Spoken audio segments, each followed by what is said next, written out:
నమస్తే ఫ్రెండ్స్, నేను నంబుల్ రాంబాబుని, హైకోర్టు అడ్వకేట్ని. ఈరోజు మనం ఆంధ్రప్రదేశ్ హైకోర్టు ఒక కీలకమైన తీర్పుని వెలువడించింది. ఇది ముఖ్యంగా ఉద్యోగ నియామకాలకు సంబంధించింది. ఎందుకంటే దాదాపు రాష్ట్రంలో 20,000 పైపలకు చిలుకు అందరూ కూడా కారుణ్య నియామకం ద్వారా నియమించారని సుప్రీంకోర్టు గైడ్లైన్స్ ప్రకారం ఇది చాలా విరుద్ధంగా ఉందని ఏపీ హైకోర్టు తెలిపింది. అయితే ఇట్లా కారుణ్య నియామకం ద్వారా రావటం వలన నిరుద్యోగుల పరిస్థితి ఏంటని ప్రశ్నించింది.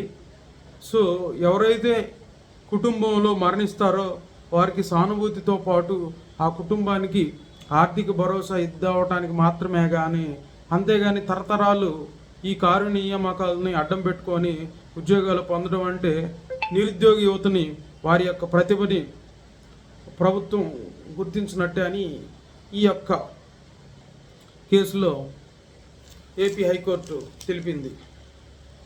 మరొక ముఖ్య అంశం, రాష్ట్రం మొత్తం 2 మల్టీ జోన్లుగా నియమించింది.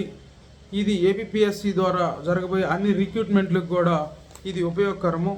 మొత్తం రాష్ట్రం మొత్తం 6 జోన్లు, ఒక 2 మల్టీ జోన్లు, 95% కోటా ఏపీ విద్యార్థులు కానీ ఇక్కడ ప్రెసిడెన్షియల్ గ్రాడ్యుయేట్ నోట్ని విడుదల చేసింది.